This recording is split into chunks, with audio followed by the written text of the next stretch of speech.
Mensaxe importantísima para a xente da área metropolitana de Vigo. Por que é fundamental protexer a Serra do Suído?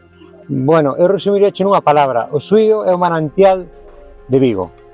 Aquí nacen os principales ríos que van a desembocar no embalse do Oitavén, que é o que dá agua á área metropolitana de Vigo. Mais de medio millón de personas beben a auga que nace aquí, co cual considero que é unha zona que hai que protexer, por en valor, e cuidala para que esa auga siga sendo o mellor elemento que poides aproveitar desta zona tan bonita, aparte o que ten de valor de fauna, de flora, histórico, cultural, etc. O sea que ten tantos atributos que estaríamos todo o día falando aquí do Suído.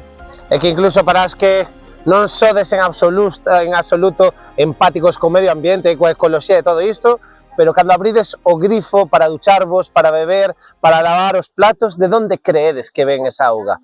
Por tanto, esa nacente, non? Decimos que toda a área metropolitana nace na Serra do Suído. Esas gotiñas que se andan aí ahora mesmo, tarde ou temprano van chegar á boca de alguén que está ahora mismo en Vigo, que sepa que aquí é onde nace.